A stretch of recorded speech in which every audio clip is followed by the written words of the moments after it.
আমি অন্ধ, সাদা মনের মানুষ দেখতে পায় না, সাদা জিনিসের ডিমান্ড অনেক। আচ্ছা, সাদা জিনিস পছন্দ করা কি আমার অপরাধ? সাদা হচ্ছে শান্তির প্রতীক, আর আমি হচ্ছে শান্তিপ্রিয় মানুষ। সাদা মনের মানুষ পাইনি তাই কি হয়েছে, আমার কোনো আফসোস নেই। কিন্তু আল্লাহ যতদিন বাঁচিয়ে রাখবে সাদা জিনিস আমি কিনতেই থাকবো। নানান রকমের কথা শুনতে হয়, আমি বাসার প্রতিটা জিনিস সাদা কেন কিনি, সাদা কেন আমার এত পছন্দ। তো এই যে আমার হেল্পিং হ্যান্ড, আমার হাজব্যান্ড, আমার ছেলে মেয়েরাও বলে আমি যখনই মার্কেটে যাই তখনই সাদা ছাড়া আমি অন্য কোনো কিছু চোখে দেখতে পাই না। সত্যি কথা আমার ভালোই লাগে না।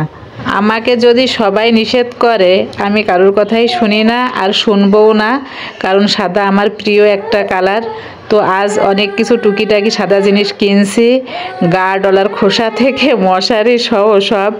তো এদিকে মার্কেটের ওই ভাইও বলছিল যখন মশারি নিচ্ছিলাম, তো বলছে কি আপা সাদা জিনিস সবাই ব্যবহার করতে জানে না, সাদা জিনিসের মূল্য অনেকেই জানে না।